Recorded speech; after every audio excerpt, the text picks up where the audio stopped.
خدا تعالیٰ جل جلالہ نے ارشاد فرمایا وَأَقِیمُوا الصَّلَاةَ، آیت نمبر 43، وَأَقِیمُوا الصَّلَاةَ، اور نماز قائم کرو، وَآتُوا الزَّکَاةَ، اور زکوٰۃ ادا کرو۔ ایک تو یہ پہلے میں بتا دوں کہ وَأَقِیمُوا الصَّلَاةَ کے ساتھ وَآتُوا الزَّکَاةَ، یعنی نماز کے ساتھ زکوٰۃ کا ذکر یہاں پہ کیوں کیا؟ جو یہودی تھے وہ نماز با جماعت کے بھی منکر تھے اور وہ زکوٰۃ کے بھی منکر تھے۔ یہودی نماز با جماعت نہیں پڑھتے تھے اور وہ زکوٰۃ کے بھی منکر تھے۔ اللہ رب العزت نے وَأَقِیمُوا الصَّلَاةَ وَآتُوا الزَّکَاةَ، نماز کے ساتھ زکوٰۃ کا ذکر صرف یہودیوں کو راہ حق پر لانے کے لیے پیغام دیا۔ اور چونکہ میں نے پچھلے جمعہ آپ کو بتا دیا تھا کہ یہ جو آیات شروع ہوئی ہیں یہ تقریباً 10 رکوع ہیں، 10 رکوع اور 2 آیتیں اوپر۔ بنی اسرائیل سے خطاب ہے، یہ خطاب بنی اسرائیل سے ہے اور سبق ہمیں دیا جا رہا ہے۔ خطاب بنی اسرائیل سے ہے، عبرت ہمیں سکھائی جا رہی ہے۔ خطاب بنی اسرائیل سے ہے، باتیں اللہ نے بنی اسرائیل سے کی اور نصیحت ہمیں کی جا رہی ہے۔ باتیں بنی اسرائیل سے کی، ڈرایا اللہ نے ہمیں ہے۔ کیوں؟ اللہ کریم بتانا چاہتا ہے کہ تم سے پہلی قومیں فقط انہی اسباب کی وجہ سے غرق ہوئی ہیں۔ میں نے بنی اسرائیل کو عالمین پر فضیلت دی، انہیں ان کے لیے آسمان سے پکا پکایا کھانا نازل کیا، اس کے باوجود وہ غرق کیوں ہو گئے؟ اس کے باوجود وہ تباہ و برباد کیوں ہو گئے؟ اللہ کریم نے وہ ساری ان کی نشانیاں جو ہے وہ قرآن پاک کے اندر بیان فرما دی۔ تو یہ جو وَأَقِیمُوا الصَّلَاةَ وَآتُوا الزَّکَاةَ یہ جو بیان ہے یہ عمومی طور پہ انہی سے بیان ہے۔ وہ یہودی جو رسول اکرم کے زمانے میں تھے اور ان کا خیال یہ تھا کہ جو نبی آخری آئے گا وہ بھی بنی اسرائیل میں سے ہوگا، یعنی یعقوب علیہ السلام کی اولاد میں سے ہوگا، ان کا خیال یہ تھا۔ اور نبی کریم صلی اللہ علیہ وآلہ وسلم ان کے خیال کے مخالف بنو ہاشم میں تشریف لے آئے۔ جب رسول اللہ صلی اللہ علیہ وآلہ وسلم آپ کسی دوسرے قبیلے سے آپ کا تعلق ہوا تو بنی اسرائیل والے نبی علیہ السلام کے مخالف ہو گئے۔ یہودیوں نے حضور سید عالم صلی اللہ علیہ وسلم کو ماننے سے صاف انکار کر دیا۔ اب ایک طرف وہ تورات کو دیکھتے، تورات کے اندر لکھا ہے اس کا نام محمد ہوگا، احمد ہوگا، اور وہ یتیمی کی حالت میں پیدا ہوگا اور وہ کھجوروں کے شہر میں جا کر آباد ہوگا، اس کی گھنی سیاہ زلفیں ہوں گی، ان کی داڑھی مبارک ہوگی، چہرہ نور علی نور ہوگا، ساری نشانیاں موجود تھیں۔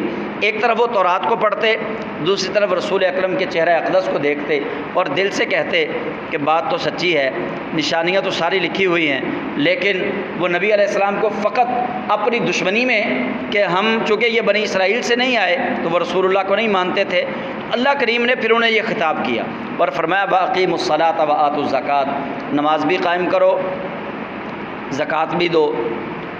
اور اس کے اندر مومنوں کو بھی خطاب آ گیا کہ کہا انہیں بھی ہے نماز پڑھنے کا، بنی اسرائیل والوں کو کہا تمہیں بھی ہے۔ تمہیں کیسے کہا ہے؟ اللہ فرماتا ہے وَارْكَعُوا مَعَ الرَّاكِعِينَ، تم رکوع کرو رکوع کرنے والوں کے ساتھ۔ یہ وَارْكَعُوا مَعَ الرَّاكِعِينَ کیوں کہا؟ وَاسْجُدُوا مَعَ السَّاجِدِينَ کیوں نہیں کہا؟ سجدہ کرو سجدہ کرنے والوں کے ساتھ یہ کیوں نہیں کہا؟ رکوع کرو رکوع کرنے والوں کے ساتھ یہ کہا ہے اللہ تعالیٰ نے۔ اس کا جواب بھی یہی ہے کہ یہاں اللہ کریم نے رکوع کو اس لیے ذکر کیا کہ یہودی رکوع کے بھی منکر تھے، وہ رکوع نہیں کرتے تھے، ان کی جو یہودیوں کی جو نماز ہے وہ قیام ہے اور سجدہ ہے، اس کے اندر وہ رکوع نہیں کرتے تھے۔ تو رب ذوالجلال نے وہ طریقہ جو اس کے محبوب کریم نے اپنایا، اللہ نے تو رکوع نہیں کیا، یہ تو ہم سب کا ایمان ہے، اللہ تو رکوع سے پاک ہے نا، اللہ نماز سے پاک ہے، اللہ نماز نہیں پڑھتا، ہم اللہ کی نماز پڑھتے ہیں۔ اللہ نے رکوع نہیں کیا لیکن اللہ نے اپنے محبوب کریم علیہ السلام کے رکوع کو پسند ضرور فرمایا ہے، تو اپنے محبوب کی امت کو بھی حکم دے دیا وَارْكَعُوا مَعَ الرَّاكِعِينَ، فرمایا یہودی رکوع نہیں کرتے تھے، اے میرے محبوب کی امت تم نے رکوع کرنا ہے رکوع کرنے والوں کے ساتھ، یعنی یہاں جماعت کا ذکر کر دیا، مَعَ الرَّاكِعِينَ رکوع کرنے والوں کے ساتھ، یعنی تم نماز با جماعت ادا کرو۔ تو یہاں دو حکم دیے گئے اس آیت کے اندر، ایک تو زکوٰۃ کے وہ منکر تھے، زکوٰۃ کا حکم دے دیا گیا، اور دوسرا وہ رکوع نہیں کرتے تھے، رکوع کا بھی حکم دے دیا گیا، اور تیسرا اس کے اندر جو ایک باطنی فائدہ ہے وہ باطنی فائدہ یہ رکھا کہ جماعت نماز با جماعت کی فضیلت بتا دی گئی۔ نماز باجماعت کی فضیلت بتا دی گئی۔ اب اس پہ تھوڑا سا میں کلام کر لوں واقیم الصلاۃ پہ، اور اللہ فرماتا ہے اور نماز قائم کرو۔ یہاں واقیم الصلاۃ سے مراد ہے نماز پنجگانہ جو رسول اکرم صلی اللہ علیہ وآلہ وسلم نے ادا فرمائی ہیں کہ تم نماز قائم کرو، یعنی نماز کو اس کے تمام ارکان کے ساتھ مکمل ادا کرو، خشوع اور خضوع کے ساتھ نماز ادا کرو۔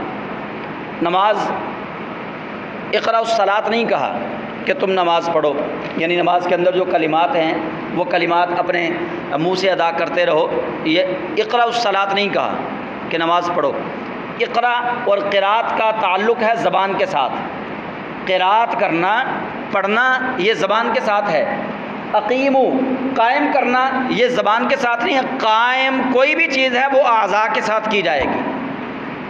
کسی چیز کو اگر قائم ہم نے کرنا ہے تو وہ اعضاء کے ساتھ قائم ہوگی، جبکہ قرات جو ہے وہ زبان کے ساتھ ہوگی۔ اس لیے اللہ کریم نے یہاں اقرأ الصلاۃ نہیں کہا کہ نماز پڑھو، یہاں فرمایا وَأَقِیمُوا الصَّلَاةَ اور نماز قائم کرو، یعنی تمہاری نماز کے اندر جو حالت ہے وہ یہ ہو کہ اگر تم اللہ کو نہیں دیکھ رہے تو تمہارا یقین اور ایمان یہ ہو کہ تم اللہ کو نہیں دیکھ رہے، اللہ تمہیں دیکھ رہا ہے، اللہ تمہیں دیکھ رہا ہے اس گھڑی جب تم نماز پڑھ رہے ہو۔ اور خشوع کی کیفیت جو ہے وہ اپنے اندر شامل کرو۔ اب خشوع پہ بہت زیادہ کلام ہے، چونکہ ہمارے پاس وقت کم ہوتا ہے، میں اس پہ بس ایک دو باتیں کروں گا کہ خشوع سے متعلق ایک قول یہ ہے کہ خشوع انسان کے باطنی تسکین والی کیفیت کو کہتے ہیں۔ جب انسان اللہ کے قرآن کی آیات کو پڑھتا ہے یا اللہ کے حضور نماز کے اندر کھڑا ہوتا ہے تو اس کے جسم پر اس کے رونگٹے جو کھڑے ہوتے ہیں اللہ کے خوف کی وجہ سے، یہ خشوع کی حالت ہے۔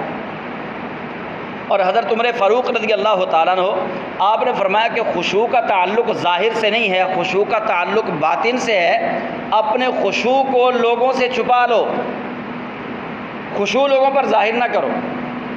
بعض دفعہ کیا ہوتا ہے، ایک تو یہ کیفیت ہے کہ انسان نہ چاہتے ہوئے رو پڑا، کوئی بات سنی، اللہ کے قرآن کی تلاوت کی، یا اپنے گناہ یاد آ گئے، یا اللہ کا خوف آ گیا، رسول اکرم صلی اللہ علیہ وسلم کی مبارک زندگی کا کوئی واقعہ سامنے آ گیا تو وہ سنا اور آنکھوں سے بے اختیار آنسو نکال آئے، یہ بھی خشوع کی ایک کیفیت ہے۔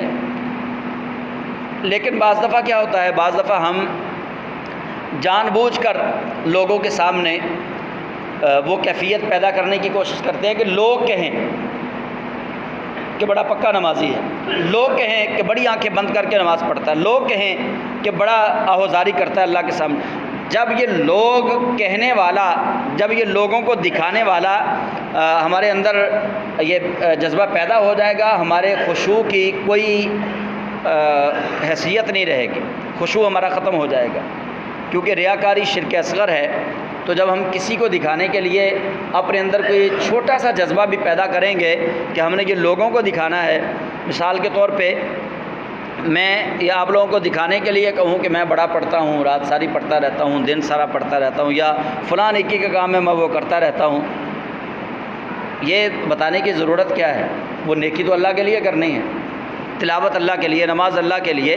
اور خشوع یہی ہے کہ آپ اپنے دل کو صاف کر کے اللہ کے حضور کھڑے ہو جائیں اور آپ کے دل پر وہ کیفیات خود بخود ہی نازل ہوں گی جن کیفیات کو اللہ رب العزت نے قرآن پاک میں سکینہ کہا ہے، جو تسکین دینے والی کیفیات ہیں وہ خود بخود ہی بندے پر آشکار ہوں گی۔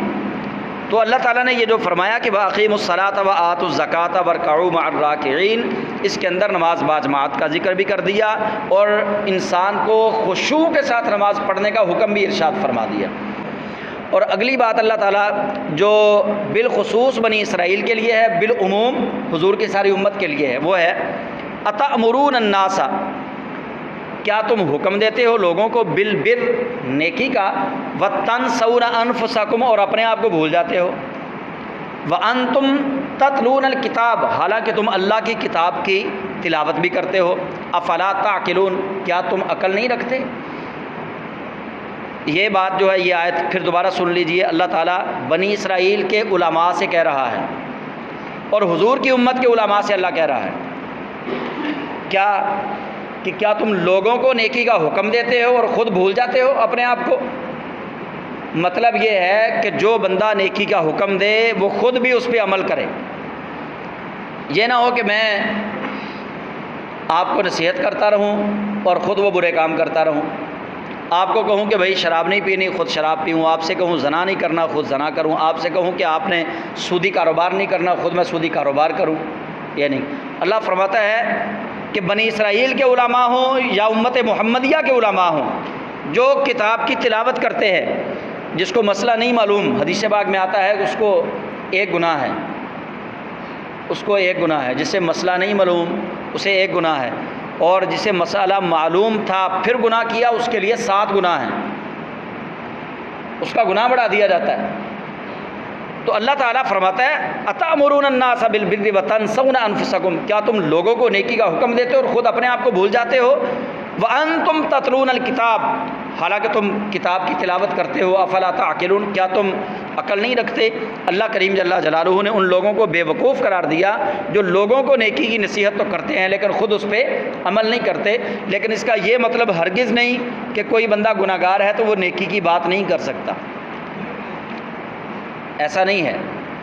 یہ ضروری نہیں کہ کوئی بندہ پرفیکٹ ہو اور وہی بات کرے نیکی کی. یہ مسئلہ بھی سن لیں ساتھ کہ اللہ کے بعد مخلوقات میں، انسانوں میں پرفیکٹ صرف نبی کی ذات ہوتی ہے جس کو ہم معصوم مانتے ہیں. بس نبی معصوم ہوتا ہے، اور حضور سید عالم صلی اللہ علیہ وسلم کے اہل بیت محفوظ ہیں. گناہ گار وہ بھی نہیں، نجاست ان کے قریب بھی نہیں گئی، لیکن معصوم صرف نبی ہوتے ہیں.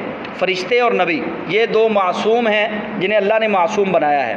یعنی ان کو گناہ کا خیال بھی نہیں آتا، بالکل معصوم. یہ ہو گئے پرفیکٹ. نبی کے بعد پھر پرفیکٹ تو ہے کوئی نہیں، پھر مسئلہ کون بتائے، تعلیم کون دے؟ ایسا نہیں ہے. ایک بندہ سودی کاروبار کرتا ہے لیکن وہ شراب نہیں پیتا، ایک بندہ شراب پیتا ہے سودی کاروبار نہیں کرتا. تو کیا شراب پینے والا سودی کاروبار سے منع نہیں کر سکتا لوگوں کو؟ کیا سودی کاروبار کرنے والا شراب پینے سے منع نہیں کر سکتا لوگوں کو؟ کر سکتا ہے. خود بے شک وہ ایک دوسرے گناہ کے اندر مبتلا ہے، لیکن یہاں جو بات کی جا رہی ہے وہ علماء کے متعلق ہے کہ عالم ایسا ہونا چاہیے کہ وہ خود بھی عمل کرے اور لوگوں کو پھر وہ بتائے، تب لوگ اس کی بات کو زیادہ قبول کریں گے. اور اگر وہ خود عمل نہیں کرے گا، خود وہ دین سے بغاوت کرے گا، خود اپنے اعمال کے اندر، افعال کے اندر، اپنے کردار کے اندر اس کے کمی ہوگی، تو لوگ اس کی بات کا مذاق اڑائیں گے، لوگ اس کی بات کو سیریس نہیں لیں گے، لوگ اس کی بات پہ عمل نہیں کریں گے. ہاں عموماً اگر کوئی بندہ گناہ گار ہے تو اس کا یہ مطلب نہیں وہ نیکی کی بات نہیں کر سکتا. اس کو بھی پورا حق ہے کہ چاہے وہ گناہ گار ہے لیکن جب اس کے سامنے کوئی برائی ہو رہی ہو تو وہ نیکی کی بات کر سکتا ہے. اور اگلی آیت میں اللہ تعالیٰ ارشاد فرماتا ہے وَاسْتَعِینُوا بِالصَّبْرِ وَالصَّلَاةِ، اور صبر اور نماز سے مدد طلب کرو. صبر اور نماز سے مدد طلب کرو. صبر ایک ایسی کیفیت ہے جو دیکھی نہیں جا سکتی. صبر اگر ہوتا ہے تو واقعی ہوتا ہے، اگر نہیں ہوتا تو نہیں ہوتا. صبر ایک ایسی کیفیت ہے جو دیکھی نہیں جا سکتی. اب میرا روزہ ہے یا نہیں، آپ میں سے کوئی بھی گارنٹی کے ساتھ نہیں کہہ سکتا. یہ مجھے پتہ ہے یا اللہ تعالیٰ کو پتہ ہے. آپ میں سے کسی کا روزہ ہے یا نہیں میں نہیں گارنٹی سے کہہ سکتا. یہ اللہ کو پتہ ہے یا آپ کو پتہ ہے. تو جو روزے پہ صبر کر رہا ہے، ایسے ہی صبر کا معاملہ اس کے اور اللہ کے درمیان ہے. نماز تو پھر بھی دیکھ سکتے ہیں نا، ہم نماز پڑھ رہا ہے کوئی یا نہیں نماز پڑھ رہا، لیکن صبر جو ہے یہ دیکھا نہیں جا سکتا. نماز تو دیکھی جا سکتی ہے. تو اللہ تعالیٰ فرماتا ہے، اس آیت کا مطلب یہ ہے وَاسْتَعِینُوا بِالصَّبْرِ وَالصَّلَاةِ، یعنی تم پوشیدگی میں بھی اللہ سے مدد طلب کرو اور ظاہری طور پہ بھی اللہ سے مدد طلب کرو.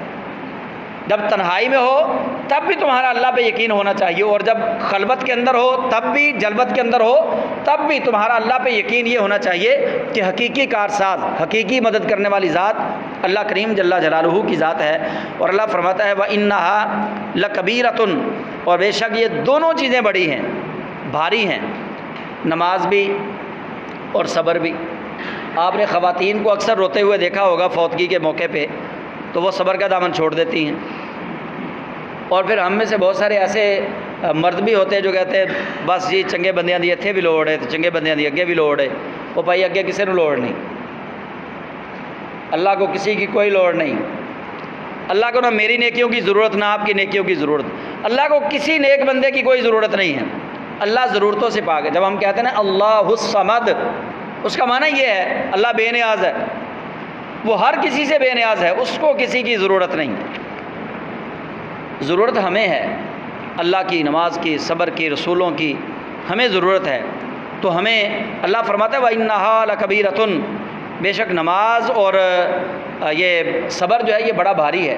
دونوں چیزیں وزنی ہیں. إِلَّا عَلَى الْخَاشِعِينَ، مگر جو اللہ سے ڈرنے والے ہیں ان پر نہ نماز بھاری ہے نہ ان پر صبر بھاری ہے. امام حسین علیہ السلام کربلا میں اکیلے تھے نا، 72 لوگ تھے آپ کے. وہاں صبر اور نماز کا عملی نمونہ ہے. دونوں چیزیں تھیں وہاں پہ. صبر یہ کیا کہ بلایا جنہوں نے ہے وہی قتل کرنے پہ آمادہ ہوئے. صبر ہے، یا اللہ جس حال میں تو رکھے حسین بن علی راضی ہے.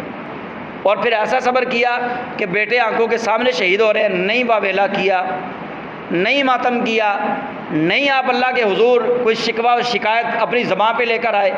یا اللہ اگر تو اکبر کی شہادت پہ راضی ہے تو میں بھی اکبر کی شہادت پہ راضی ہوں. اگر تو علی اصغر کی شہادت پہ راضی ہے تو میں بھی علی اصغر کی شہادت پہ راضی ہوں. جیسے اللہ راضی ہے، یا اللہ جیسے تو راضی حسین بھی ویسے راضی. تو یہ وہاں جو روایات ہے مستند، ان کے اندر یہ آپ کبھی پڑھیں یا سنیں گے علماء سے، جو مستند روایات وہ یہ ہیں کہ امام حسین علیہ السلام نے 10 محرم کو صبح فجر کی نماز بھی آپ نے اپنے خیمے کے اندر ادا فرمائی. وہاں صبر اور نماز دونوں سے مدد طلب کی گئی. تو جو اللہ سے ڈرنے والے ہیں ان پہ نہ نماز بھاری ہے نہ ان پہ صبر بھاری ہے. تو ہمیں صبر اور نماز دونوں سے ہی مدد مانگنی ہے. تو اللہ کریم جل جلالہ ہم سب کو آج کی جو آیات ہم نے تلاوت کی ہیں ان کے اندر نماز کا ذکر تھا، زکوٰۃ کا ذکر تھا. ماہ رمضان شریف ہے، جو زکوٰۃ دینے والے ہیں وہ زکوٰۃ دیں.